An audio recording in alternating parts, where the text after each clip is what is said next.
Hello again, More Than an Admin community. We're back today with a very special episode because this is the first time I've invited a guest onto the More Than an Admin podcast since the end of 2022. It's been a while. I actually didn't intend on doing podcasts with guests for a little bit longer, but I made a very special exception because I had a recent LinkedIn post go pretty viral, and I needed to have this specific person share her take on the post topic. So let's welcome Hilani Ellis, the founder and facilitator for Exceptional Admins, to the More Than an Admin podcast. Hilani, are you ready to go? Are you excited? I am so ready. My energy has been up since that post, which, by the way, was about 2 weeks ago at the time of this recording with you. And at the time last night when I looked at it, 1,400 reactions, 250 plus comments.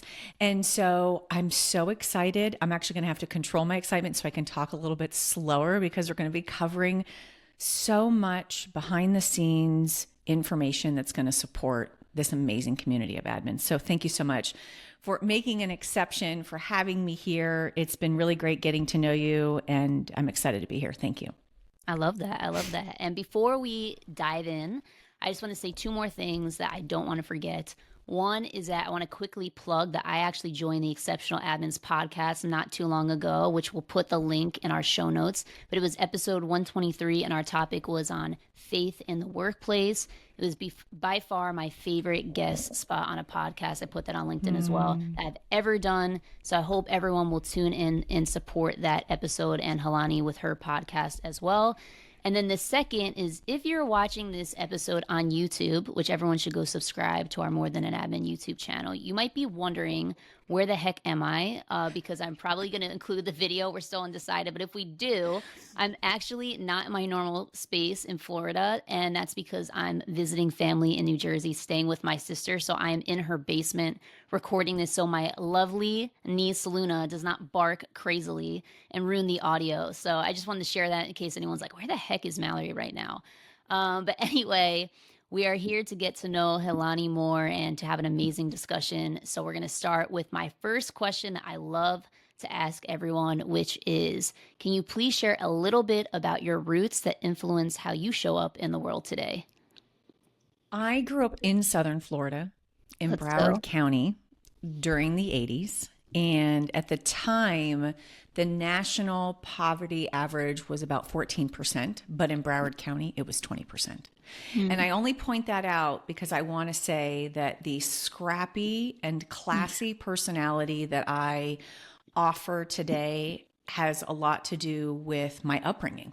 And being at home with a single mom and an absent father. She worked 2 jobs. You know, I was a latchkey kid. I'm older than you, so I don't know if you know what that means. But, you know, I walked myself home and was home after school till like 6 or 6:30 by myself with my cat. And so much of those different experiences and, you know, moments of having to navigate myself at a very young age really tie into divergent thinking, right? Being unconventional. They always say, think outside of the box. I'm a divergent thinker, which is my alternative term for that. And also the ability to be resilient and pivot. And quite honestly, the last part is adaptable. And so much of that carried through in my administrative career when I was serving, you know, in the late 90s. And now what I'm doing with Exceptional Admins as a specialized headhunter and career development facilitator, it still comes through. So those that know me really close, they would say, you know, scrappy, classy. And then that very much ties to the roots in which, you know, formed who I am today at 45.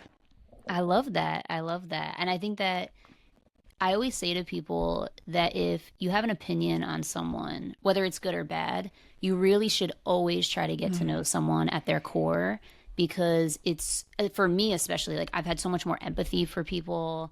I've just like thought, wow, someone went from here to there, like you growing up in Southern Florida. I was gonna say Southern California, Southern Florida.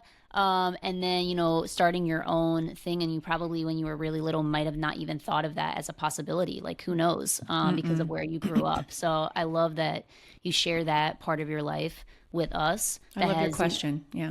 yeah, I mean, like I said, I think that it's, something that I talk a lot about with admins specifically is they'll say, my story is very unconventional. But I go, well, Mm-hmm. welcome to the admin community. Everyone's story is pretty Yes. unconventional. Yes. Like, not Yes. a lot of people actually have like a 4-year degree. Like, I always say to my boyfriend, Matt, I'm like, me having a 4-year degree and then becoming an admin right away is kind of actually the unconventional path. Like, I don't know that many people that have really done that. Mm-hmm. Because anyone else, I think like most of the people I actually have had on this podcast didn't have a 4-year degree. If so, they went back to school at some point. So Mm-hmm. again, that's why I just like love hearing people's stories, because everyone thinks like, oh yeah, I'm unconventional, but I'm like, listen to everyone's stories. A lot of us are unconventional. Mm-hmm. Mm-hmm. Um, so I don't want to get too much into your career. We'll be here for a very long time because I know this topic is a hot one for both of us. But you Yes. are, like I said, the founder and facilitator of Exceptional Admins. So I love for you to share like what is your mission with Exceptional Admins, and what makes you passionate about this specific mission? So, slightly tied to the roots part, and you made a comment about it, and I'll weave it wonderfully here. Looking in the rearview mirror at the last 30 years, I'm 45 at the time of recording this, last 30 years, everything, and even more so like when I was, in my single digits, always wanting to help, always looking to solve a problem, always looking to alleviate someone else. That's the people pleaser in me. However, I'm a recovering people pleaser now, so it's very different at this point. With you. Yeah. And so when I think about the mission, the very first, when I started the company in 2017 organically, which actually it kind of started in 2016, which was one of my very first searches, it was, I really love a leader who can relieve themselves of the all-consuming workload to someone that loves to do it. They scale the business, they grow through hiring more talent. People then get jobs that they enjoy, which gives them a sense of purpose. And so, like, from a really high level, it is truly helping businesses scale through the hiring of that executive operations person in the executive suite with the C-suite or the directors and so on. And so that was like the original mission, and then tied so much to what we're going to talk about today. I started having all the candidate calls, and I began to develop this theme, and it's crazy. I'm in my 8th year, and so much has changed. There's so many podcasts, so many resources, so many blogs. Like, it's an amazing time to be alive, with the curse of that being it's overwhelming. There's so many options. Like, where do I go? I only have a few minutes, right, to check something out or read an article. Or like this, listen to a podcast. And so in 2017, at the end of that year and into 2018, I'm like, I keep repeating myself on these phone screens, giving advice about resume and personal branding and what executives are really looking for, and lifting up the admins who are later in their career feeling like they aren't being seen anymore. And I thought, oh my gosh, I'm learning something through these thousands of calls. I can't gatekeep this. This isn't fair, because if I was not in this position, I would love for essentially the black book of details, the Kardashian show, to be able to binge watch to get information that would be healthy for us to watch and listen to.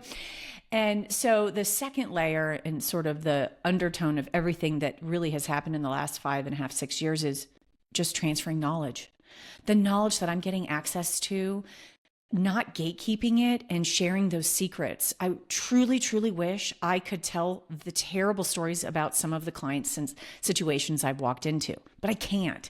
And so where can I find an upside inside that to help the admins progress forward in their future? And so it's really a twofold. It's truly from that, I'm living a double life, right? I'm helping these leaders, quite honestly, the admins as well, really transform their career trajectory, while also not gatekeeping and sharing knowledge that comes from a call, from a story, from an instance with an executive. And so it's really a knowledge-based business that is educating the executives, helping them find, through specialized headhunting, an amazing partner. And then second, it's really sharing all the knowledge that I continue to get access to. There's a wealth of articles on my website, my podcast. I have 2 courses, yes, that you pay for, but everything else is there for free, because I want them to have that resource available to them. So it's twofold. Yes, I actually went on your website again last night and was looking at all the Okay. different resources that you have. So definitely people should check those out. I came up with an very impromptu question because Mm-hmm. you went from being obviously having a career as an EA to now Yeah. being, I'd say you're an entrepreneur in a way. Big time. Um, I got what, it. It's on me to keep the lights on. Yeah. yeah, what have you kind of learned about entrepreneurship that's different from being an admin? And do you have any advice from people, kind of like me, who just left my career Yeah. as an admin and going into this entrepreneurial journey on any kind of advice on what you've learned along the way? When we've heard that it's really lonely at the top for executives, it's true. I have Leah, who I kiss the ground that she walks on. She's been with me for almost 6 years, and I told her she can never leave me. She can never leave me. But I have her to. So even though I'm a small business, it's very big work that we're doing. $1 billion businesses that we are partnering with, and then solopreneurs making 100 million a year, right? And so it's all a theme. And for me, myself, as a founder running, a 6-figure business, and in my 8th year, the phone keeps ringing, which is amazing. I've said this before, and this is really powerful. Leah, as an assistant, and I've coached her on this, she helps me alleviate a lot of my decision fatigue. So whether you're making $700,000 a year or you're making billions, those executives are still facing decision fatigue every day. I just had a call with someone yesterday. I said, your job is to lower, not eliminate, but lower that decision fatigue volume. And Leah does it for me. And I don't really have someone to totally turn around to and say, hey, what do you think, besides Leah? And it's often because Leah is so immersed in every little thing going on in the business. She is the perfect person. And so we hear this advice, get a seat at the table, and I have mixed emotions about it. I think only circumstantially should you be at the seat at the table. But more so, I want you to have that direct line of center and invisible influence with your leader in one-on-one. How did that meeting go? So from a decision fatigue perspective, your job as an administrative individual, and the top 3 things that you do, is really helping lower the volume of decision fatigue that they face every day. And as an entrepreneur, to your question, Leah does that for me. And every now and then, because of our relationship, I'll say, I can't make another decision. And she'll say, I'll readjust what we're focusing on in tomorrow.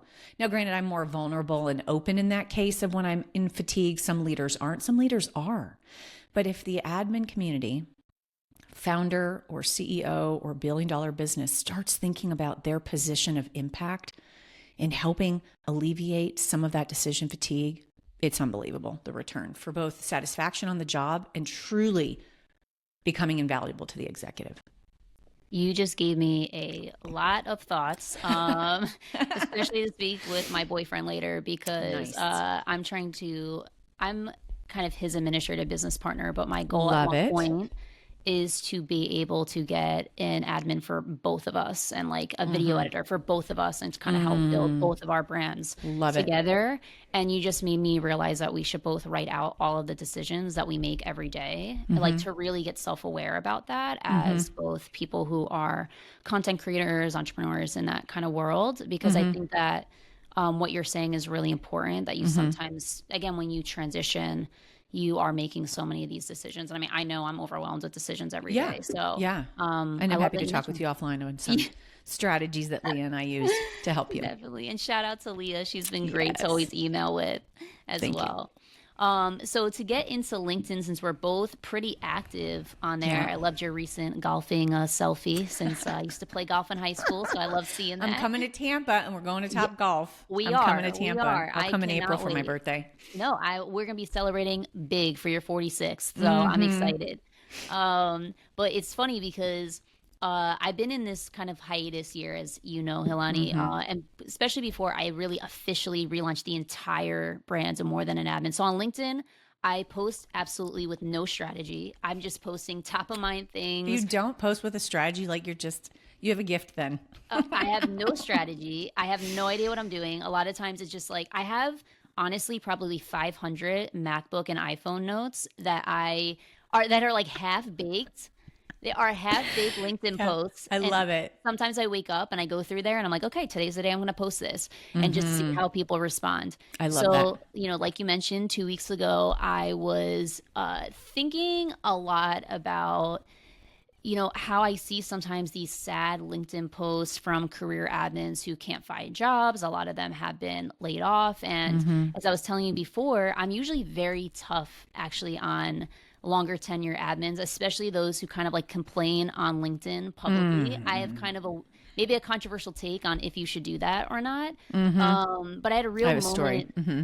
I love it. I had a real moment of deep empathy because I don't know what it was. Maybe it's because I'm with my boyfriend. I'm thinking about, marriage one day and kids and all Mm. these things. I'm like, oh my gosh, what if I decided to go back into corporate and did get laid off and couldn't find a job? And then I Mm-hmm. started to think about this stuff and I wanted to get people's take.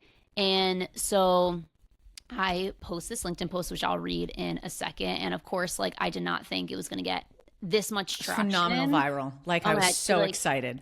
it has now over 480,000 impressions, over 1,400 likes, under 40 reposts, and over 250 comments, which I'm still making my way through.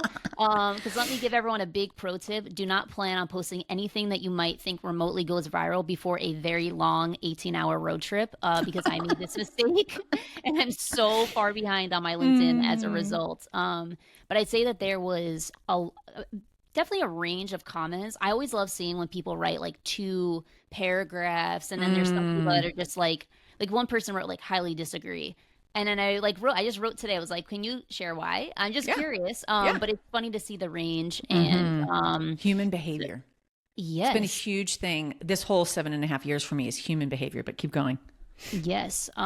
So I will put the actual LinkedIn post in the show notes for Nice. those who might not have seen it. But let me read it, and then Halani, I would love your, first take on it when you first read it, and then Mm-hmm. we'll dive in even more. Nice. So here we go. This is from 2 weeks ago. I say, it saddens me that the assistant role seems to be the only role that when you have more experience, you can get less opportunities. Why? This is my assumption. One, people generally don't want to pay $100,000 or more to assistants. Number two, people want to groom younger assistants to be the kind that they want them to be, thinking longer tenured assistants are more stuck in their ways. Or let's keep it 100. Some leaders simply want younger assistants who don't know any better, so there's a higher chance they'll do whatever they want, even if it's illegal, unethical, or immoral. Number three, people assume longer tenured assistants won't know as much about current trends and newer technology. And then I say, assuming I'm correct, even though I can be wrong, then what can be done? Mm-hmm. If I had 15 plus years of experience, this is what I would do through my resume, cover letter, LinkedIn interviews, and any networking calls. Number one, make it clear the unique value I bring that is worth a premium rate. For example, large network, personal brand, quality of tech I know how to use, fast knowledge of certain industries, etc. Number two, make it clear that while I might have a certain style or way of doing things, I know each leader is different and can adapt well to working with a variety of personalities. Also, that I'm a continual learner, enjoy investing in my development, and will always be open to feedback to becoming better. Number three, make it clear that I stay up to date on whichever industry I'm working in and have built a large enough network to help me learn any new technology or trends. So if I don't know something yet, I have the resources to learn. Then I asked, what are y'all thoughts? And I said, I'm writing this post because I've seen on social media or heard directly from way too many assistants with 15 plus years of experience struggling to find jobs. So I'm trying to get to the bottom of this to help see more career assistants thrive. So that was my post. I'm curious, Hilani, what was, your initial response reaction to this?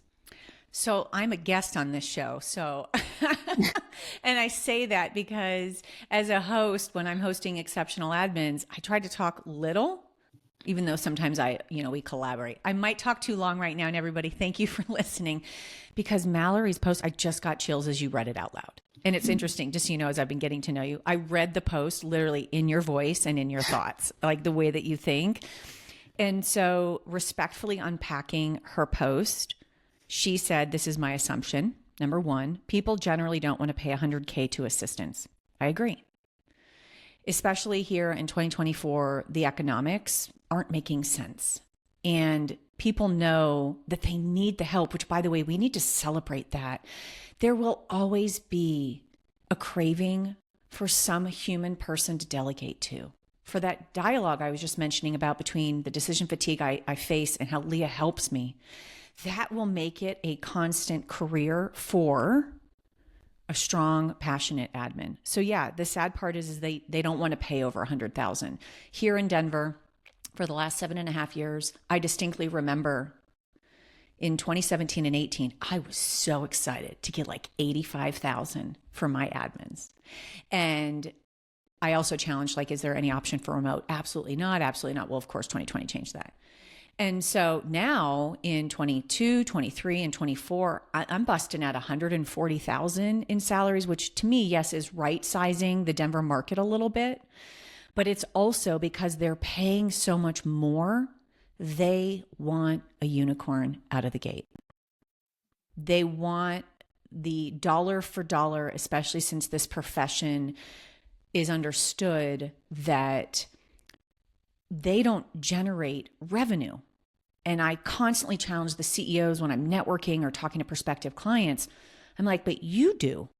And so if you're over here doing these things that an exceptional admin wants to put their thumbprints all over, you can't go generate and grow. So they do, through a circuitous route, help generate revenue. They aren't a salesperson though. And so the minute we start changing the mindset of those leaders, which by the way, it does start with HR. I digress. That's a whole nother conversation.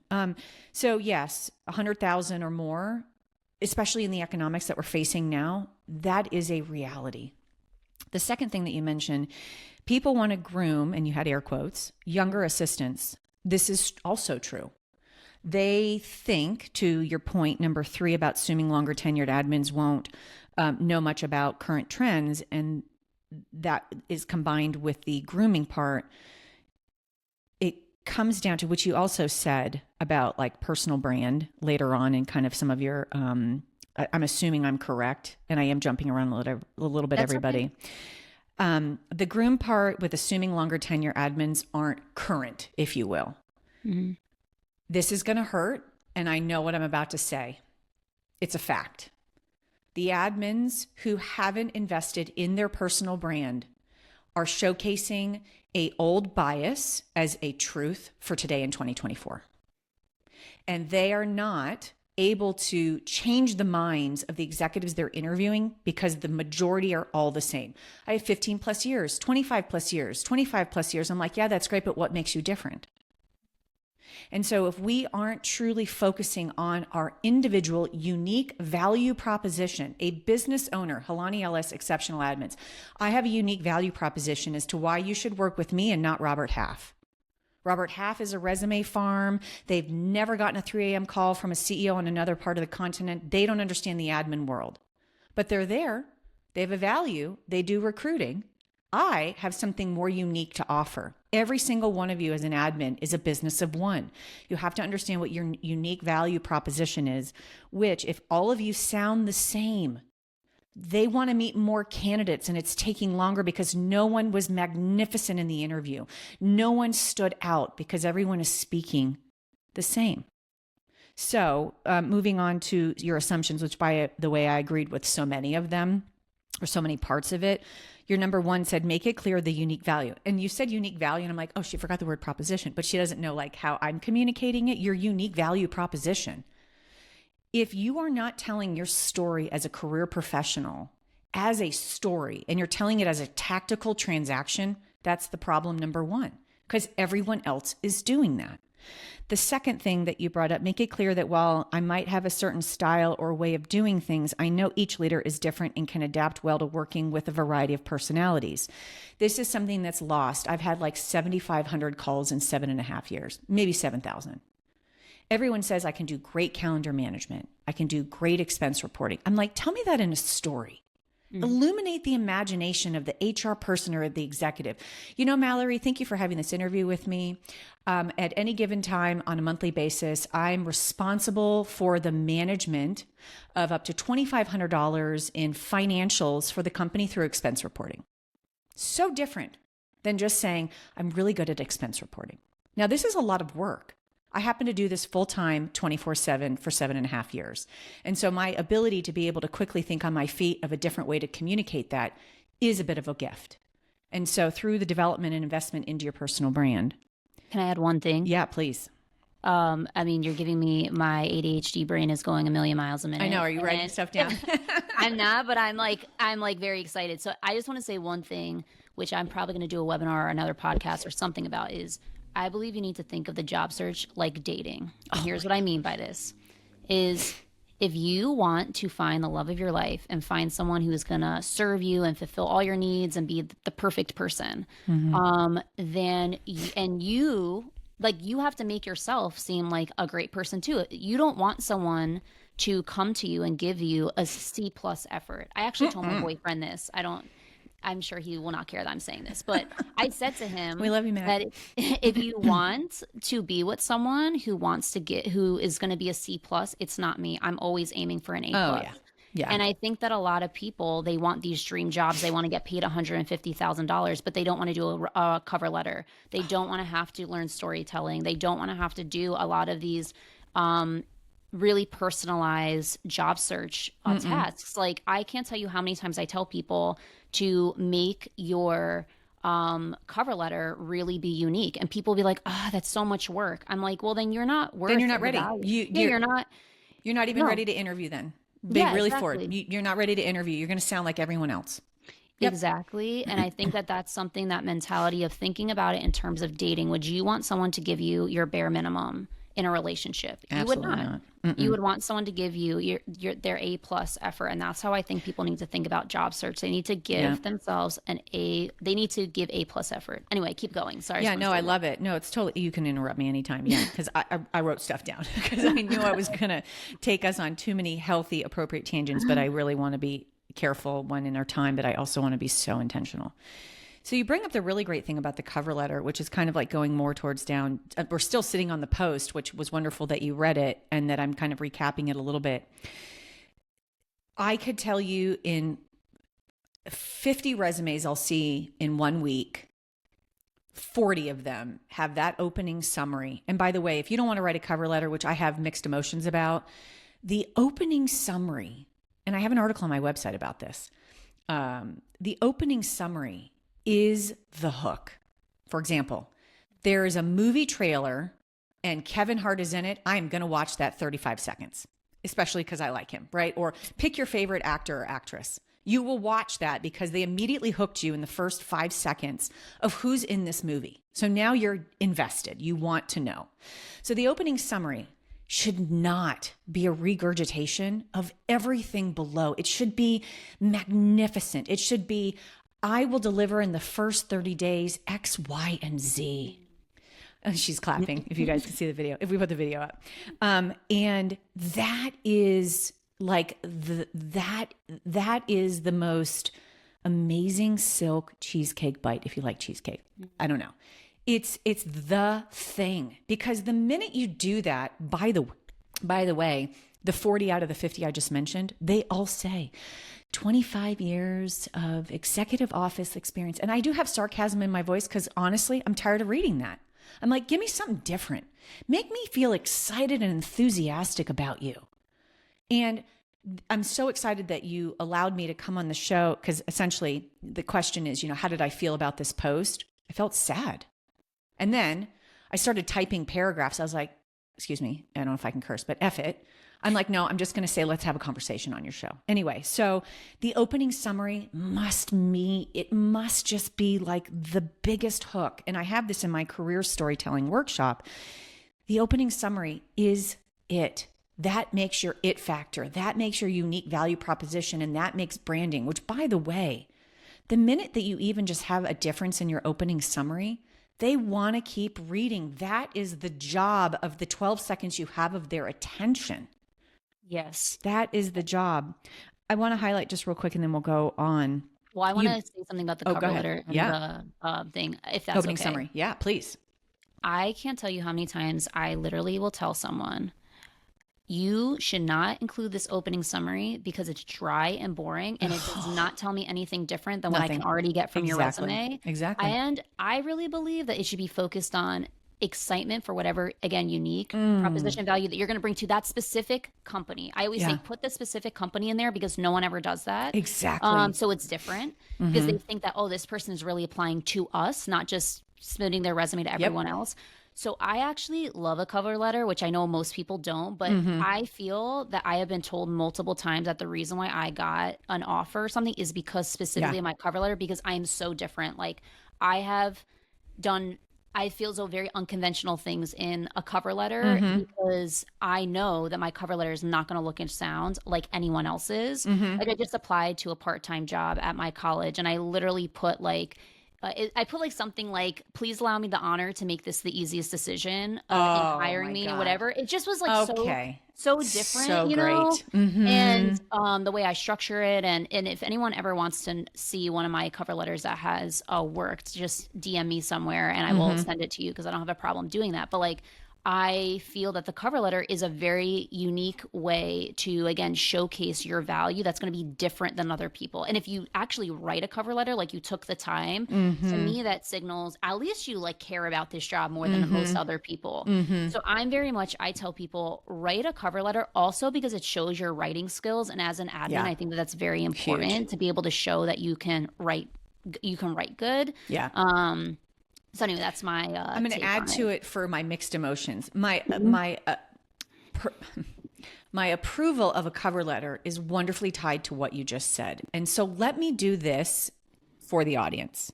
What if that cover letter started with, if you were to be a fly on the wall, immediately you're being creative. If you were to be a fly on the wall and see me in my last 2 roles, you would have witnessed A, and this is in bullets, A, B, and C. And if you were to talk to anyone that regularly collaborated with me on that, in those 2 jobs, they would tell you X and Y. That's the cover letter. They've already essentially kind of talked to your references, which hopefully all of it is honest, right? They've talked to your references. You've illuminated that imagination. The entire focus is, can I picture Mallory here working for and with us?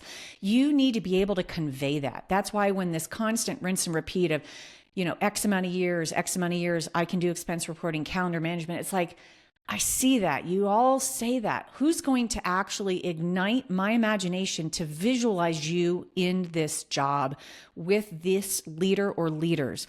If we can't do that, we lose the opportunity to take that phone screen, which I hear so many. If you could just give me a phone screen, I'll tell you how amazing I am and how I'm going to save the executive's day. Well, write that in the cover letter then. If you talk to any of my past executives, they would tell you I was, you know, a superhero, right? Tell them a story. And so that's when I approve of a cover letter. The reason I have the not interested, which by the way, is because it's just a regurgitation of the resume. It says, Dear hiring manager. I'm like, no. I want you to say, Dear employee at Exceptional Admins, or if you've stalked us, Dear Leah or Hilani, right? Like one element of personalization. And I have a job searching tips PS episode coming out on my show soon, where I'm going to talk about that, networking, how to use LinkedIn, how to like respond to LinkedIn poaching more effectively versus using the AI generated tool. It's, and by the way, everyone, even though times are tough right now, this is the future. This is 25, 26, and so on. This is the future of really being able to showcase your unique value proposition. Yeah. One last thing I want to add is I think why I like a cover letter too is you can really, like you said, customize it and personalize it, which like no one else does. I always say, like, if you can do personalization, you will like have such a greater chance. So something that I did was I was applying to Spotify and I said, here are, and then it was like in not quotes, brackets. Not brackets. It was the I'm forgetting, but I know that everyone will be able to visualize. Basically, in these 2 things that are like the little my gosh, I'm losing my train of thought. But anyway, it said Q DJ Khaled's "I Got the Keys," and it was like 3 reasons why I would want to why I'm the best to hashtag join the band, because Spotify's hashtag was hashtag join the band. And then obviously they're a music company. So, and DJ Khaled's song was like popular at the time. So for me, I was like, that showcases that I know the company culture. I've read their social media presence. I understand. And they specifically told me that I was their finalist because of my cover letter. Curious. And I decided to not go to Spotify because I went to Google, but because sometimes people ask me like, why did you go to Spotify? Anyway, I think that that's a good one example of how you can, again, stand Totally out is agree. I always look for company hashtags. I always look at the stock price, all those little things, who's on the board, if I have a connection with a board member, and I fit that into the cover letter so that it stands out. And we could park here for a little while longer No. because I know we've got more questions, Yeah, and yeah, I knew it keep was going to going. be a good length conversation, but thank you everyone for sticking with us. We've got so much more to cover, but each element that we're both sharing with you, because we don't want to gatekeep these things, is just, we want to invest in all of you, especially since you've hit play to spend time with us. The opening summary is powerful if you don't do a cover letter. The second thing, which I've truly heard from some of my leaders, I will have hesitation interviewing a very senior admin because I don't believe they will be not just current with trends, but they'll have difficulty with technology. And so, kind of dovetailing into sort of the other parts of our conversation, you need to have somewhere on the resume the technology as its own category, not skills and throwing technology in there. We don't want it to get lost. But one of the key things is, you leverage Google Alerts, which, by the way, this is my favorite tip. If you don't have Google Alerts set up for your CEO, your board of directors, other competitors in your industry, just to scan headlines, which, by the way, if you find a headline and you're like, wow, my executive should read this article, you then are helping them, stay up to date, which is another part of like your PR category as an admin. Google Alerts are really huge. That's going to, listen, we have to cut out bias. There's just far too much bias. And by the way, if you can't stay resilient in knowing that there's bias to cut out, it's going to be a harder journey for you. And there's always bias. By the way, there's bias everywhere. There's bias with accountings, marketing people, finance bros, like the whole thing, like all of that. There's always going to be bias. And so if we are aware of it, which we are because there's so much complaining about it online, but you need to take action to make the change, as a collective society, group of us as admins, if we don't collectively transform and change the way that we're approaching this, we will continue to run into this magnitude of bias. We need to just chip away at it, which could take another decade or two. I know I'm surely, kind of to your initial question on my mission, like I'm constantly trying to cut through the bias and help alleviate some of it for the betterment of everyone, the executives, the HR managers, the admins. So you brought up a comment, and we'll kind of dovetail to the next, go to the next thing. They want to hire curious people. And so just like Mallory was wonderfully describing in her cover letter for Spotify, you're curious. So you went out and got information. And then with that, you were clearly displaying unspoken enthusiasm for what the heck Spotify is doing. And I'm in agreement that they want to see your writing. I will say though, with ChatGPT and tools like that, it makes it even easier to sort of false show your own writing because you can have AI do it for you. So really just using it as a thought partner and not as the actual end writer is important. I can just cut in there and just say one thing is, even though I worked at Google, I have to be kind of careful with how I say this, but I appreciate some of the stuff that AI can do for us, obviously, but I am pretty anti-AI when it comes to writing. And the reason for it is because I see a lot of people whose writing, especially on LinkedIn or other places, sounds so similar because if everyone asks for the same prompts, it's going to give you the same or very close, similar things. Or it's pulling from the internet also. That's something that you have to kind of like understand. It's pulling certain things from the internet, so things can sound alike. So I just tell people to be very careful because you can plagiarize or sound extremely similar to someone else with not even meaning it because you're putting it into one of those AI tools. I tell you, just tread lightly on what you do for intellectual property. Totally because agree. I think that the reason, like my LinkedIn posts, I don't put anything through ChatGPT or Gemini. And the reason is because, except for sometimes I will put titles in for grammar, like of a YouTube title or something. I'm not saying don't, again, use it, but my fear, to be honest, is because I don't want my writing to sound like everyone else on LinkedIn. I don't want my writing. I mean, like you can see that there's a certain formula that certain people have and it's fine, but like a lot of people are starting to sound alike. Actually, a leader at Google that I loved, shout out to Asta Gar, and she had a post about this. So she's like, wow, everyone's sounding alike on LinkedIn. And a bunch of the comments were kind of like, well, this is what happens with AI. So I tell people that if you're going to write your cover letter or resume with an AI tool, just know that you still want to personalize or make it customizable to you, So true. so that no AI can ever influence that you can still showcase that you're different. And I think that that's something that I just want people to be careful about, because again, I do know some people that literally just use an AI tool for everything, and then they wonder why, again, they're not getting any hits, because a lot of people are doing that and they're all sounding alike, I think. This tied to that real quick. Yeah. When people pay someone to do their resume, I can tell, because it's got really tight margins on the sides. It is heavily word stuffed for the ATS, and it's TLDR, too long, I don't want to read it. And there's no personality, there's no storytelling, and it's 2015 and beyond, 2015 and past, on how people are marketing themselves. Like, you didn't know, no one knows, you guys all don't know this, everyone listening, you're all marketers. You literally have to market your value proposition, even on the job, where they're like, Mallory, go to her, she knows. Mallory, go to her, she knows. Oh, Hilani's totally great at that. That's all personal branding because of the way that you present your work style at the office. And that's also tied to a lot of negativity, and we're not going to tangent onto that. But if you hire a resume writer, and I've had about a handful of admins, by the way, I don't like resumes, and it's my entire life. I don't like them, and I don't write them. That's why I created the course, to help everyone else kind of just like have that inspiration. I had one woman send it to me. I'm like, this is too much.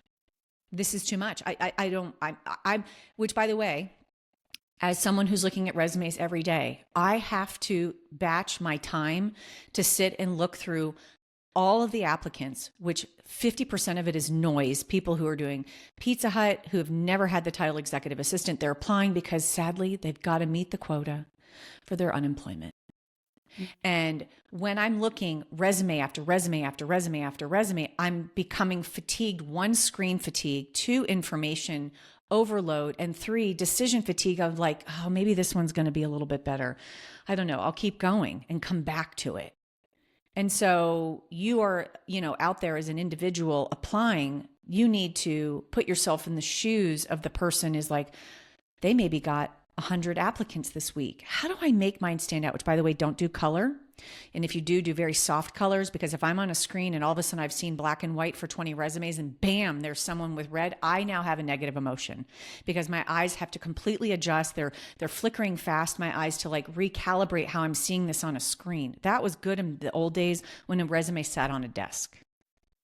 So if you just have a small detail. Anyway, I digress. Okay, let's go back. Yeah, no, no, all of this is great. I don't know if you have anything else on your notes.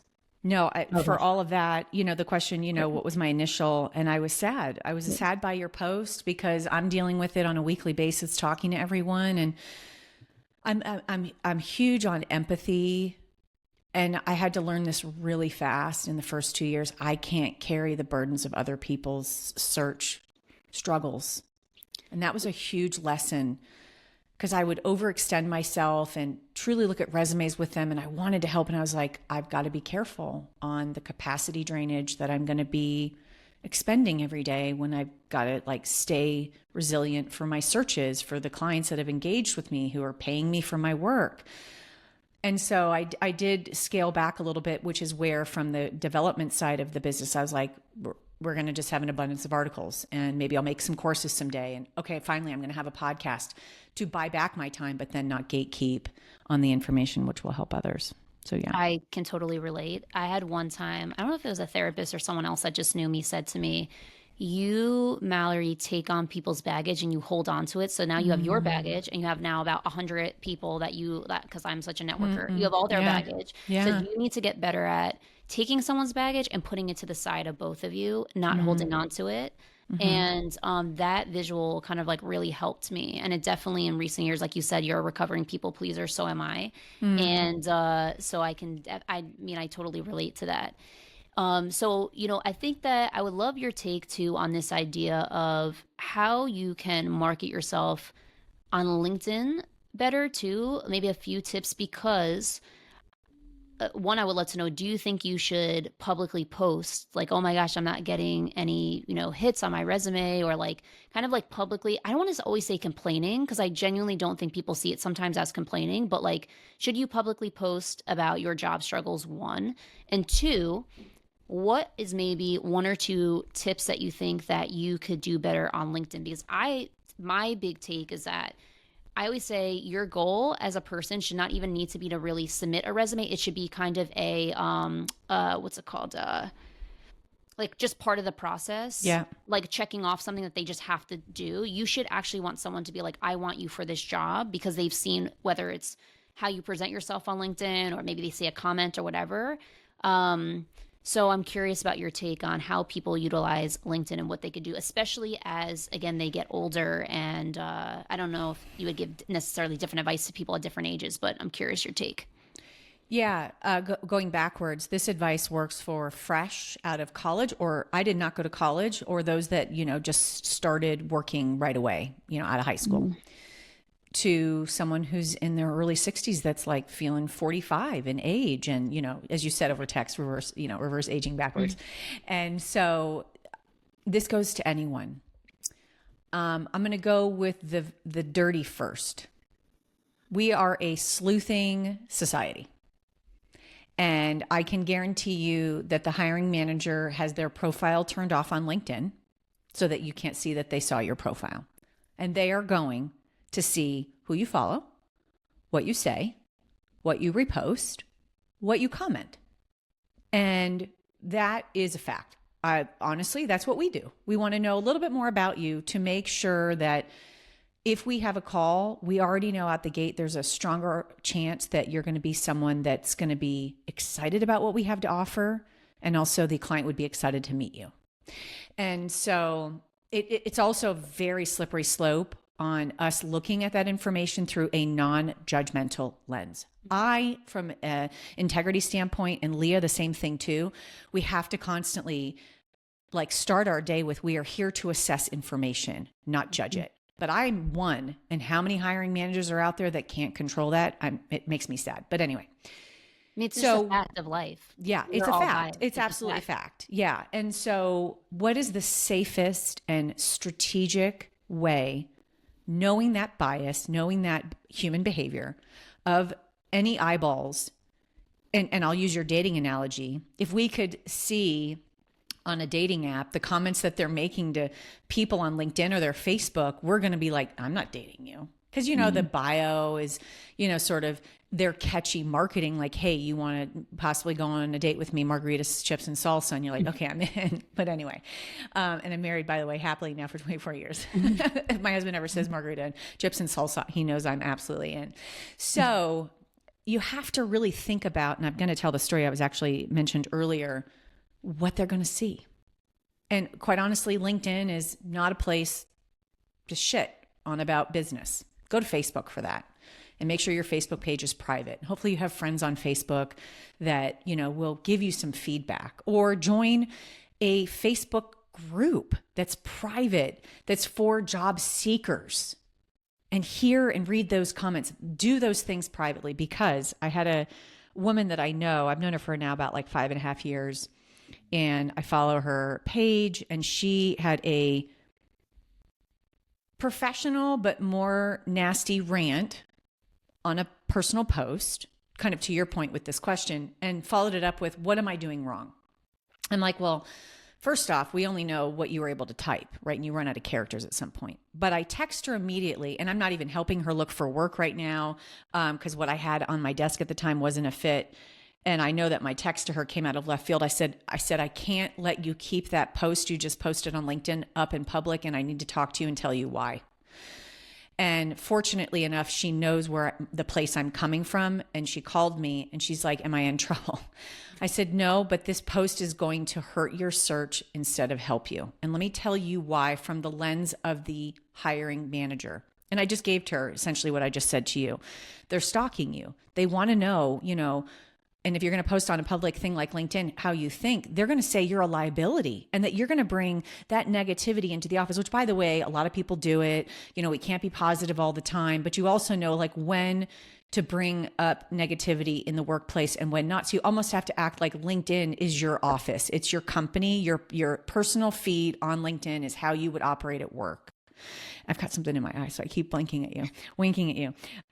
So if you thought about all of it that way, and I'm going to give you a solution on how to really leverage LinkedIn to help. So I would say, to close out that thought, please don't post anything negative, especially when you're looking for a job, especially when you're even employed, because you are an ambassador of the business you work in. And if someone's looking for a job and they're looking for employees there, and some people can go down the rabbit hole of sleuthing, of finding like, oh, Jenny's saying this about the company and I don't want to work there then. You're all ambassadors, right? So from a how to leverage LinkedIn to effectively help your job search, and I've given this advice out quite a few times and I've heard back it has been productive. You start off with, as a career executive assistant, I have seen leaders struggle and leaders thrive.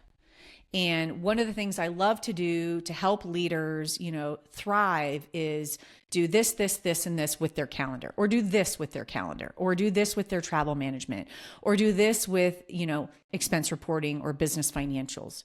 You then flood your own personal feed on who you are on the job so that when they do come to sleuth you, they're like, oh, illuminate the imagination. I can see this girl, Mallory, doing this for us. And wow, our leader is constantly struggling with this. And this candidate is strong. You're essentially interviewing in every post to share just a small sliver of who you are, your personal brand, that adds value to the resume that you have, that makes them curious to want to learn more about you because darn it, you're interesting. And you're showing that interesting and sharing that information in a LinkedIn post. So I know we want to run to get the keyboard under our fingers and type our frustration. I'm really against doing it on LinkedIn, especially in comments. So if you need that outlet, find a job searching private page on Facebook, see what others are complaining about, post your concerns, and help each other there. But really leave your feed on LinkedIn for your personal brand, the value and impact you offer, and doing it that way that I recommended, which those that have tried that have said it's helped them. Hey, I saw your post and I thought that was really interesting on calendar management. We would love to talk to you about interviewing for the job you applied for. It's like, dang, yay. And it's all free. LinkedIn is free in that regard. So yeah.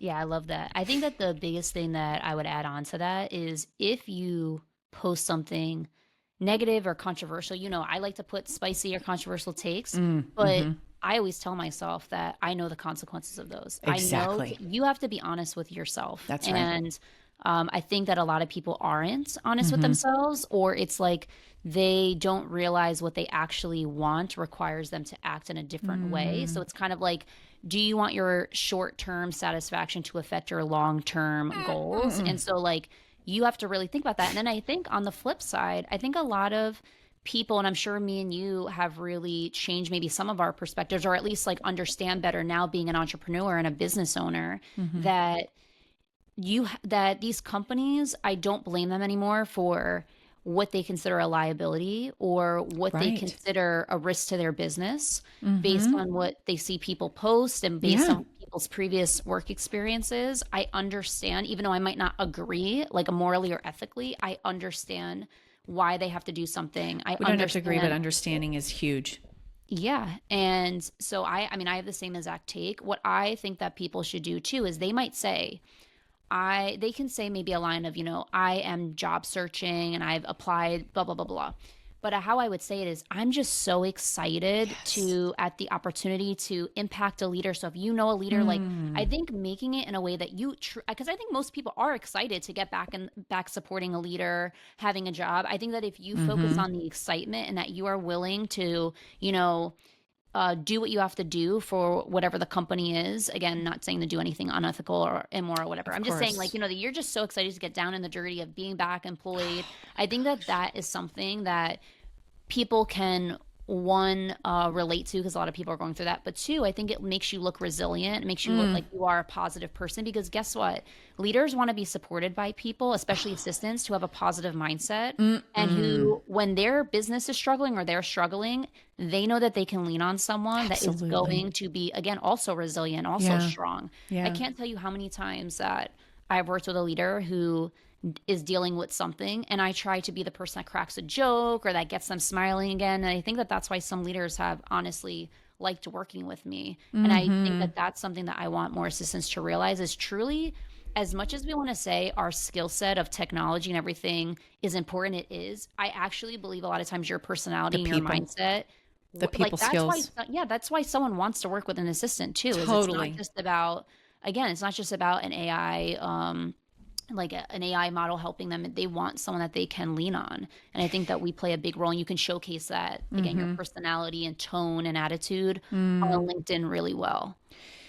When we showcase, and this is through storytelling and um, quite honestly, enthusiasm, and I say people hire for enthusiasm, curiosity, and that, and it's always the soft skills are the focus over hard skills, because if the soft skills illuminate that you're a lifelong learner, curious, want to problem solve, you'll use these amazing resources called the internet, right, and the AI tools. If those things are missing in the soft skills, it causes reservation and sometimes liability, like they're going to weigh us down, right, they're not going to help us keep pace. And Mhm. so the thing tied to that is displaying that you love having a sense of purpose. And Mhm. that sense of purpose is woven through being of service to others. Mhm. And there's something extremely beautiful about those in this profession. We are so altruistic, which, by the way, gets so many of us in trouble when it's like, well, I keep doing Mhm. this and I keep doing that and I'm not getting recognized. That's a whole nother conversation we could have at a different Mhm. recorded time. But purpose, enthusiasm, I mean, just think about your analogy of dating again. Who wants to be on a date with like a totally negative, like unmotivated person? I personally don't. Maybe that's attractive to someone else. And I know that's not you, because Matt, it's definitely not that. Mhm. And so just think about like who you would want to spend time with. And by the way, if you are not happy because the search is taking you months and you're getting no traction, I have very much advocated take a couple days off and go have lunch in a business district and re-immerse yourself into the flow of people who do have a different purpose. Your purpose is searching for a job, but their purpose is working towards the goals and missions of the company that they're within. Go revisit what that feels like. Get out in nature. I've had calls where people, I'm like, she doesn't want to be on this call with me. She doesn't want to be here. And then I wind up changing the call to do some career coaching, because I'm like, she needs help. And I ask for permission. Can I give you some career advice? Oh my God, please. I'm drowning, Hilani. So yeah, No, I love that. I have something to add. As always, I feel as though with us, we can go on forever about certain this might be a topics. Joe Rogan length, although we're going to Yes. be continue to be careful. Um, I think that, like you said, you have to really think about who is the person that you would Mm, actually want to work with. And the thing is mm, that there's so many times where I get on a call with someone. I told you this earlier, where someone will say to me that they want job help, or they say I want a yeah, job at Google when I worked there, or right. anything, and they'll get on and they'll say about 5 times within 25-30 minutes that they have 15, 20 plus years of experience, which I got the first time. Yeah. They will spend time telling me what they don't want to do in a job. Like I had someone straight up tell me, Mm, like, I don't want to be an administrative business partner. I just want to be an EA, which that's a whole other conversation again about like yeah. job responsibilities and titles. But they were like, I just want to do calendar, expense, and travel, but I also want to get paid. I ask, because then when someone says that to me, I say, well, how much is your salary that you want? Okay, Oh what do you no. want? Do you want to work remote? Like all these things I'm kind of trying to get. And there's just sometimes that, and again, and this is not just to people who are longer tenure. This could also be people who are young. It could be Yeah. anyone. Yeah. It's just if you are negative and you start these conversations, especially if you feel very defeated. Now, again, I don't want to tell people that you should not be authentic to how you feel. And I actually have told many people, you're in a safe space with me because I won't judge you. But when you're on with like sharks, like, like certain leaders, Yeah. they might not give you empathy because they're No. the ones that are hiring you, that Yeah. are expecting you to be able to show up again when things are tough, because business is tough. That's what I tell people. Business is tough. There are going to be bad months. There are going to be bad moments, just like a relationship. And you have to find ways to keep yourself afloat, just like you were saying, is taking time Composed. off. Something that I tell people too is go to networking events and actually don't talk about needing a job. This is actually one of my maybe biggest pieces of advice to people is go to networking events with the have your resume ready, have the elevator speech ready, but do not lead with that, because what ends up happening, like someone like me, when I'm sure, Hilani, you get the same exact thing. I probably get hundreds of LinkedIn messages with people. I kid you not, this will be the message. I need your help finding a job. Or can you please look at my resume? There's no value of like, hey, I'm willing to like your podcast or subscribe to your podcast. There's nothing they expect. Givers and takers. I think Yes, it's Adam Grant. Givers and Yes. takers. If not, it's Simon Sinek, but I think No, it's Adam. it's Adam. Yeah, Adam Grant. Yeah. Givers and takers. There are people that just kind of expect this thing, and it's very hard for me because it puts actually a lot.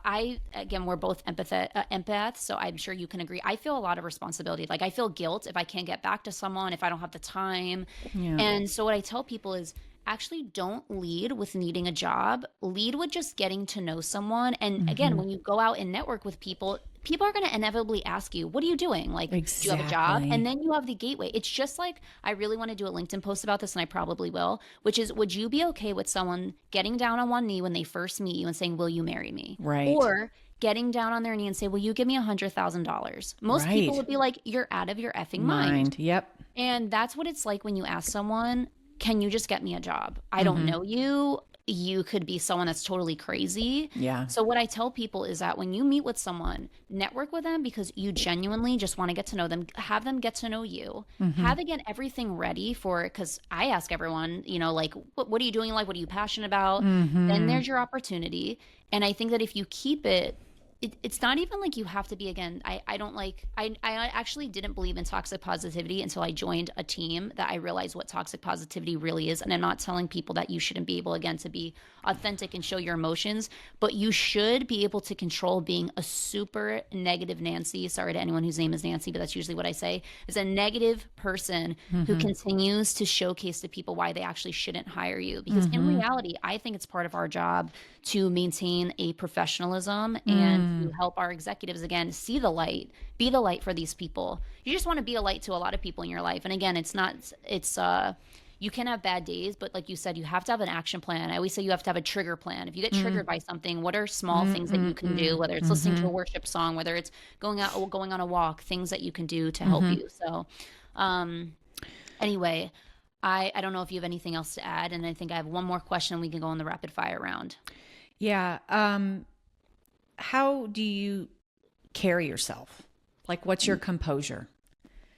And if we use Devil Wears Prada as a great visual, if you haven't seen the movie, you are in trouble as an admin. But, when we think about the composure of Andy at the beginning of the movie, and it was like sloppy, and I'll just use that word, right? Like I'll never and I'll say this, I'm sorry, can you spell Gabbana? Right? We're all like cringing because she had no idea. And then there's this, she goes into the Woe Is Me, and she goes into Stanley Tucci, who's playing, and I've totally forgotten his name right now. He's, in the beautiful like art room, and he's looking at different images, and she comes in, Woe Is Me. And he's like, I'm not going to feed that. And then it's like that great rapid fire, like, we've got to find a size 6 in the back room when all of it's are like 0s, 2s, and maybe 4s. And the composure that we witnessed when she started to really care about it and be curious about it and enthusiastic about it. We want to do that second version of Andy. We also want to do the Andy who slapped the manuscript on Miranda's desk when she got it and like said, see, like, don't challenge me. I'm going to win, kind of thing. And all of that comes down to composure. And all of that also is the evolution of the brand of Andy as the character. And so if we want to really think about how we show up which to me is, what message are you conveying with your personal brand? I mean, I know this about you, Mallory, and definitely for my followers. I have no time for negativity. And so in a business, as you just said, business is tough. They don't have time for it either. I mean, we're all saying, at least on a daily basis, I don't have time for that. I don't have time for that. And so that's where to the liability, that's where to the LinkedIn post that you put, that's where to your personal brand and opening summary or cover letter, to the story that you're telling on your resume, to the get centered with yourself on enthusiastic about your job search, like all of it makes sense. And if there's a theme here, it's positivity wins. I can't agree more. And I think that you're just reminding me I need to watch The Devil Wears Prada. So that might be what Matt and I are doing this weekend. Because I watched it. Has he seen it? I don't know. I doubt it. We have very different movie takes, styles, but he doesn't have a choice. Yeah, he doesn't. He won't have a choice. I made him watch The Notebook a few weeks ago, but he did like it. But it was his first time he ever watched it, so it was, okay. Well, it's a good one to watch with a new. But a new the thing love. is that I don't watch any action movies, and he's watched like all the action movies. Anyway, we watch sports documentaries mostly together. Oh, that's fun. Yeah, because I finally found someone that will watch them with me. So that's awesome. But he'll watch this. But I haven't watched it in like years. So you're just reminding me. I'm like, I have to watch it. You got to watch it. Yeah.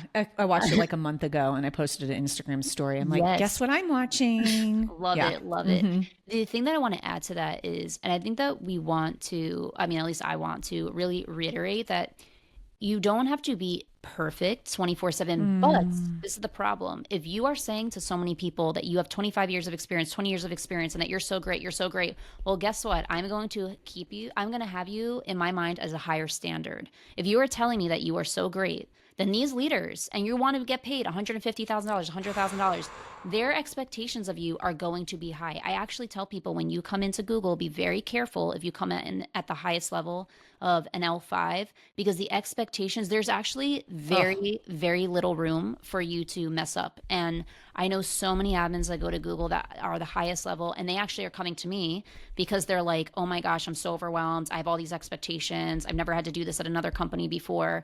And I told them that this is kind of the double-edged sword, that if you want to get paid and you want to be a high-level admin, and you have so many years of experience, well, someone is going to keep you again to that higher standard. And that's why I actually think that you should always be proud of the amount of years of experience. I'm not saying don't be proud, but you should not actually push sometimes that, because again, their expectation is going to be totally up here compared to it might be for someone else. And it might put you at a disadvantage, especially if how you're using LinkedIn. And other your posture. Like if you have no executive posture and you say you have 25 years, you've been in the C-suite, it's like, I better see CEO level behavior, period. Yeah.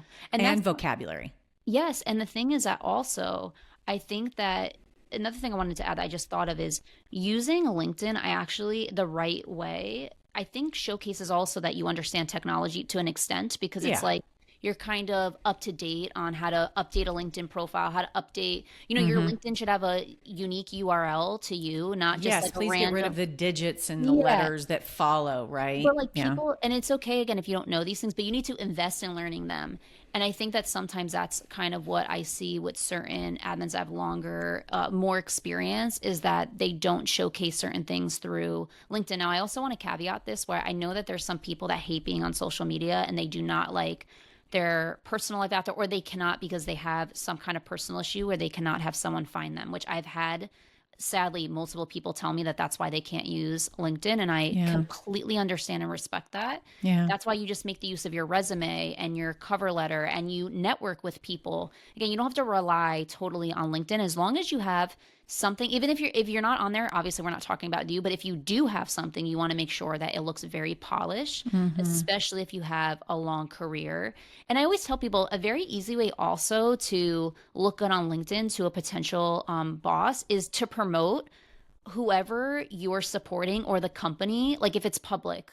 So like, again, I worked at Google. Sorry, I'm very, Google's always on top of my mind. But like, I post certain Google opportunities. Sometimes I still post opportunities for them, because again, you don't have to even focus on yourself. Focus on the person that you're supporting and helping them. But I think that hopefully we've given people a lot to think about. I feel as though this is going to be an episode that people listen to twice or three times. Yeah, because there's so much that we're talking about. Anything else that's like top of mind for you? I do, before you rapid fire, and I want to give some quick actionable thoughts. Yes. For those that So the history has said, for your resume, only go back 10 years. Today in 2024, that doesn't work because of what we've all experienced the last 5 years. And so go to have specificity, be it those bullets underneath each job for the last 15 years. And then below that, have an additional experience section with just the name of the company, your title at the company, and the time that you worked there. And here's one of the key things I've learned in talking to admins that have taken this recommendation. What if they worked for a huge hedge fund in New York City and then went to small boutique funds after, but they started at a big one? I don't know, BlackRock or something like that. Mm-hmm. That experience is so valuable for them to know, but they don't need to know what you did there because it was, past 15 years. I've also had some amazing admins who were stewardess for, when it was called stewardess back then, for United Airlines for like 15 years. And you don't want to put that because it's past the 15 or 20 years that you've worked. Please put it. Put it. Because the level of customer service, I know some powerful admins that are supporting billion-dollar businesses, CEOs, who did that as their background. And so own it, because when we do CEO searches to fill the C-suite, they want legacy knowledge. They want lots of wisdom. Now, for those that are younger, and you don't have the chance to do that, that's okay. But envision that your future is going to tell more of that wisdom that you're going to offer, your library of knowledge. Here's the next thing for those that have over 15 years of experience. I met a woman for coffee at the early stages of running this company. And I was like, tell me about you. She's like, well, I love kickboxing. I said, I don't believe it, but I believe it because you look amazing. But I don't believe it because you've told me you're 55 and my brain does not bias. My brain does not think a 55-year-old in kickboxing. You do that? We need to tell everyone that you do that. And so I have found, this is separate than the opening summary, that an about me section at the bottom, we all remember the last thing of 4 things in a text message, and we respond to that or hook onto that over everything else, that last thing. So if you have an about me, if we were to hang out on a Saturday, you would find me climbing a 14er. I'm talking my Colorado people, climbing a 14er and, taking my dog for, an evening stroll. It's very HR appropriate. It tells you 2 things you wouldn't have known, and it makes you interesting. People want to be around interesting people that are doing interesting things because we do spend so much time at the office and we do spend so much time around other humans.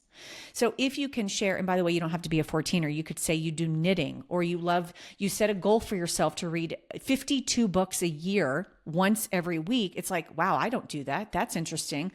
Wonder what else this person does that's opposite of me, right? Opposites do still attract. And so those 2 key things are having an additional history section. And we could have a whole conversation on ageism. It does exist, but own it. You have so much wisdom to share. Own it, own it, own it. And love it and be excited about it because you have more knowledge than those that are half your age. And that is valuable to leaders. And so putting an additional section, only 15 years with bullets of the jobs that you've had. And by the way, put in parenthesis, in italicized, why you left that job. Company sold, company laid off. Tell that story even more so they don't immediately go, Mallory can't hold a job. She can't finalize her decision. She's a liability and she's out. We won't talk to her. So those are kind of some extra key things to think about when you're putting your resume together, which is, by the way, the first thing they learn about you. It must be amazing. It must be exciting. And it must be different. I've said resumes of 2023 are not cutting it anymore. And I talk about this in my resume course. So those are kind of some actionable steps that our listeners can take to really give some life to a piece of paper. And that piece of paper is your entry point. When we get a wedding invitation, it sets the tone for the event. When we get a resume, it sets the tone for you. I want to be excited, especially with how sparse white space is on my calendar, to get time with all of you. If I'm going to give away 30 minutes, and in this case, hiring managers give away 15, they want to know that they're not going to say, I can't have that 15 minutes back. And that's the decision that they're making. Is this person worthy of 15 minutes on my calendar? And do they want to keep talking to you? And That's yeah. something They're like like, I want more of this person. I want more of this person. Yeah. and I think that's exactly. something you said was be interesting and like do Yeah. interesting things is, I mean, again, this could be a whole other conversation, but I tell so many admins, I'm like, you need to bring up something interesting about yourself during the first 5 to 10 minutes of that interview. 2 minutes. Yeah. As a small talk, like a connection point or something that you can say, even if it was just like, I was so excited about this interview because this past weekend, you know, I did a Did some 14er, which sleuthing or that. Yeah, I exactly. gotta have to do that when I come to Colorado at some point. Don't invite me, but you can go with Leah. She does them she flies into Denver now because she moved out to go live near her parents at home in Minnesota, but she comes out with her sister on the weekends. You can go with Leah. That wouldn't be for me. We'll do golf when I go to Colorado. Perfect. But I think that's something else I'm actually curious your take on is I talk a lot about addressing the elephant in the room, and I say to do it pretty quickly. And if you can do something in a summary, creative, it has to be creative. It's like, this is like I tell people, I take a lot of risk taking. So I either hit really big or I fail. So for example, if you haven't worked for a year, like for me, I took a year off from working from Google, right? So I might, in my summary, I always say that you might want to address an elephant in the room, but you have to make it positive and why it's going to actually be of value to the leaders and the company that you are at. So for example, I'm trying to think of something on the spot. Like I would say something like, I have a thought. I don't know. I think that either that or through your LinkedIn, I think that there's ways to address elephants in the room that you want, even if you don't do it through a resume, again, a cover letter or something, or during an interview. And here's why, because there was a lot of times when I was at Google and we were screening resumes and certain things kind of looked, again, different. And there was no indicator of why something was, and people I felt as though avoided it. But what it does is it makes people do assumptions. Now, for me, I'm very transparent. I'm very open. And I will tell people, you don't have to choose me, but I want to be completely transparent with you because that's how I want you to know that when we work together, I'm going to be completely transparent with you about certain things. So I said to some people, again, if you took a year off or you took 5 years off to be a mom or whatever, you can make that very, in my opinion, open about why those 5 years or 1 year is actually an asset to your leader or leaders. Like, did you learn something? Did you plan a ton of events for your kids that are going to be helpful in event planning with your leaders? Like, there's certain things I think that people can do if they have either a gap or, I don't know, anything odd within your resume or that you think is odd. I would address certain elephants in the room, whether again it's on LinkedIn or whatever, as long as you can do it in a creative way. This is not, again, me saying you're going to just put on LinkedIn, hey everyone, I took a gap year because I freaking hated my last job and it burnt me out and I just needed this profession that I needed time off. You're not going to say something like that, even if it's true. Again, you make it very creative. Look, I took a year off, but guess what? During that year, I did X, Y, and Z to increase my skill set.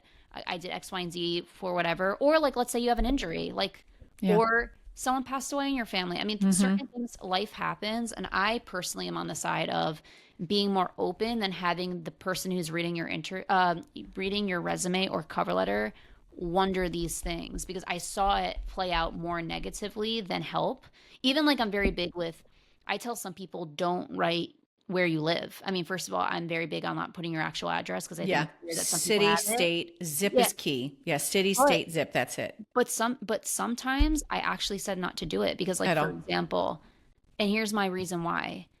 I've seen sometimes where some people think, like, again, this is bias. I'm just being honest. I'm not saying I love it. Morally or ethically right.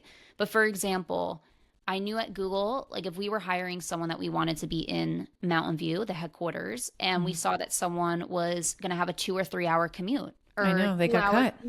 Yeah, it's not even like they automatically get cut, but it's like, are they going to address this on like, they're definitely going to be able to be in the office if we need them. They're not going to be, again, back then when it was like you had to be in the office. Concern. Obviously, if it's hybrid or remote, that's different. But like, I sometimes think that it can sometimes hurt you if you list a place that's like an hour or more driving away, even though, again, mostly people might not care. They'll assume that you'll make whatever, or it can help you. And like, some people might not be able to afford relocation. I think that the assumption to be, if you're applying to this job, the person doesn't need to know right away where you live. It's the assumption that they can that you can make this opportunity work if you were chosen. Yeah.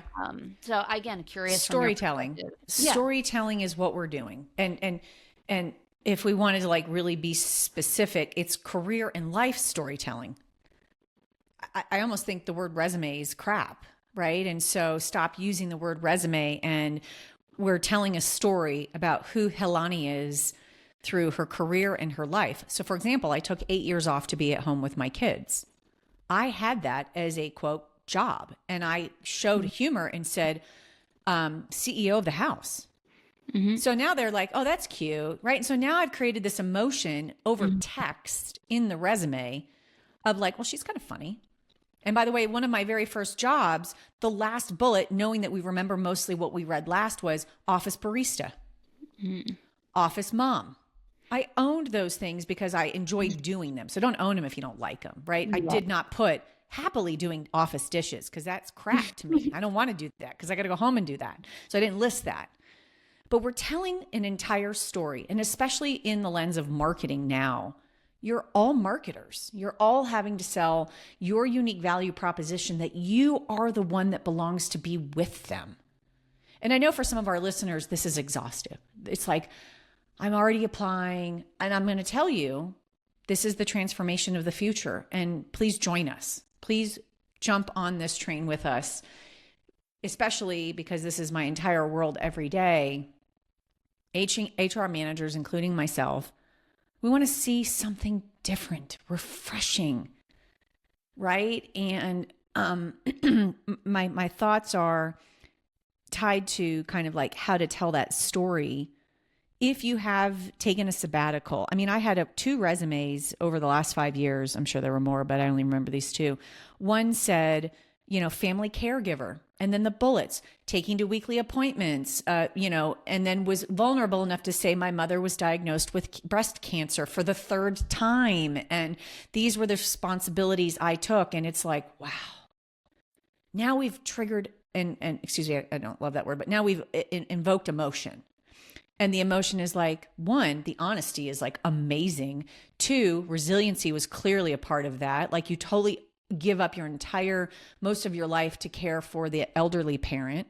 When I was a stay-at-home mom, CEO of the house, managing 2 kids, a brand new newborn, doing this, I never typed, doing laundry for 4 people kind of thing, like stuff like that. If I wanted to, I probably would have. And it tells, and so here we need to hedge the bias and the judgment. We need to get in front of what we believe. And when I see gaps, immediately I'm like, what's the story? And I'm like, now I've got to ask. And then I'm like, I don't know if I want to ask, which means I might not take that call because other things aren't motivating me to tell me that you are our person to spend 30 minutes with on the phone. And so I say it's all about storytelling. Tell the story, explain the story, own the story. And by the way, if you have been looking only and don't have a family matter, a personal matter, say it. Say it. Job seeker from this month to this month, intentionally applying to 10 jobs a week, taking online courses through the local library, networking once a month. Like, tell them what you're doing. Don't be ashamed of that.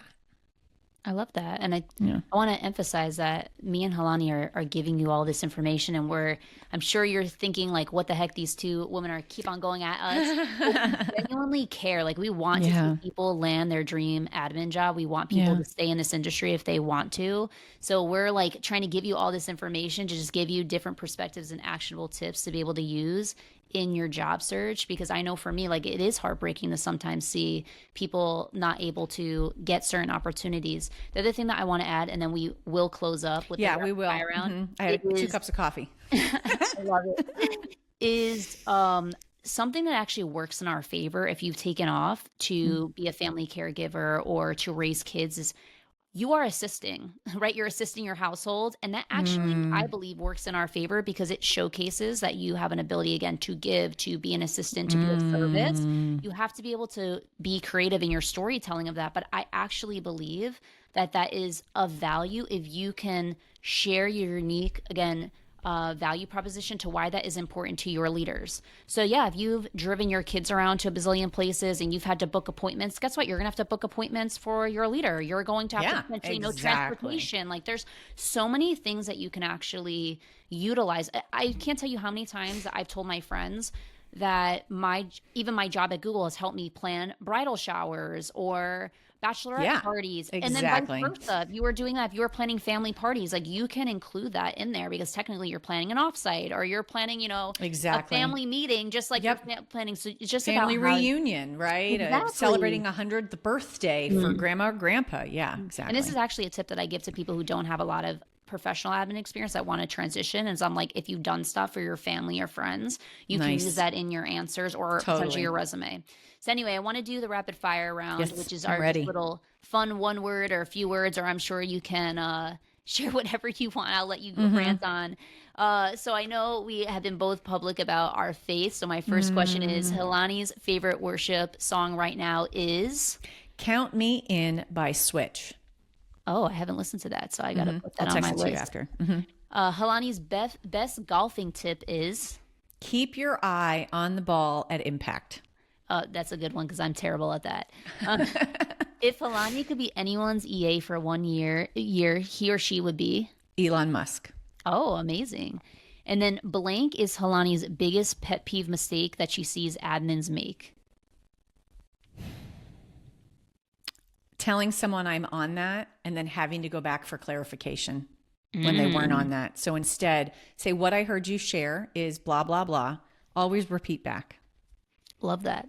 One thing still left on Hilani's personal or professional bucket list is? I have a book that I am finishing. It's currently in the hands of the editor, and I can't wait for it to come out in the first quarter of next year. Oh, I cannot wait now to read it. Then the last one is, Hilani believes all EAs should do blank at least once in their career. Deliver a keynote or presentation to the leadership team. Oh, that is an amazing, amazing, amazing one. So where can people best connect with you? Instagram. Fun stuff on Instagram, very routine stuff on LinkedIn. Love it, love it. And then how can our More Than an Admin community support you?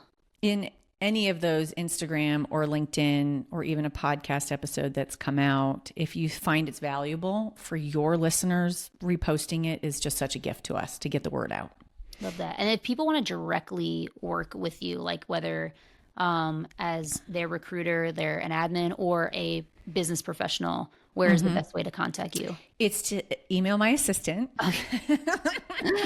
Email my assistant, Leah, which is easy to do through our website at exceptionaladmins.com. Sending us a message on LinkedIn. We do try to check it every other day.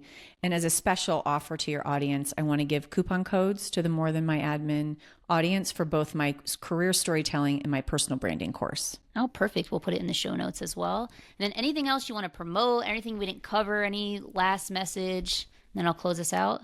Everyone who hit play today, you are amazing. You do things for you, your executive, and your organization, and it is really, truly all worth it. I love that because I was going to tell you, Hilani, that you are amazing and you are making God so proud by the positive impact that you're having on the lives of others, while also always glorifying His kingdom along the way. And I can't wait to find different new ways for us to collaborate in the future. Agreed. And thank you to everyone who's been listening to this episode. It was a long one, but it was hopefully a good one. Please support Hilani and Exceptional Admins, especially go listen and subscribe to her Exceptional Admins podcast. Hope everyone has a blessed rest of your day, and I'll be back with another episode soon, so stay locked in. Thank you for tuning in to this episode of the More Than an Admin podcast. Make sure you have subscribed, and if you're feeling a little generous, please also leave a review because we love your feedback. And remember to share this podcast with those around you. If you're looking for more content, check out morethananadmin.com, our YouTube channel, or follow us at More Than an Admin on all platforms. If you're looking to connect directly with me, you can find me at Mallory is More on all platforms or search for me on LinkedIn.